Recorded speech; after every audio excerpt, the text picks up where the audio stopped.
Chers auditeurs, chères auditrices, bonjour. La mosquée de Strasbourg est destinée à manifester la puissance de l'islam turc au cœur de l'Europe. Plus de 30 millions d'euros de budget, un gigantesque minaret sont conçus pour faire non pas un lieu de foi, mais un instrument de conquête. La mairie de Strasbourg a voté une subvention de plus de 2 millions d'euros pour permettre aux constructeurs de boucler leur budget. Évidemment, cette affaire choque une grande partie de l'opinion publique, et à bon droit. Le fond de la question, d'ailleurs, n'est pas la subvention municipale, toute surprenante qu'elle soit. Dans la région où s'applique le Concordat, en Alsace-Moselle, c'est une possibilité, parfois même une obligation pour les collectivités, de financer les édifices religieux. En revanche, deux aspects de cette affaire sont beaucoup plus graves. Le premier est le rattachement des responsables de cette mosquée à un mouvement turc soumis à Erdogan et rattaché aux frères musulmans, c'est-à-dire aux ordres d'un chef d'État étranger qui a clairement déclaré son intention d'installer la charia en Europe, et par ailleurs, membre d'un mouvement musulman classé dans certains pays sur la liste noire des mouvements terroristes. Quelle est donc cette loi qui fait obligation à la puissance publique de financer la conquête orchestrée par ses propres adversaires? Et n'y a-t-il vraiment pas de moyen d'échapper à cette obligation?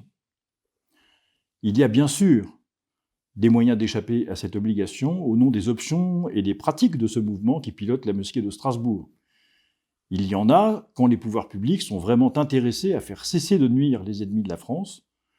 En fait, pour échapper purement et simplement à cette obligation, il suffisait de dire non et démontrer ensuite devant le juge qu'on n'est jamais obligé à l'égard de ceux qui agressent la France et qui agressent les Français.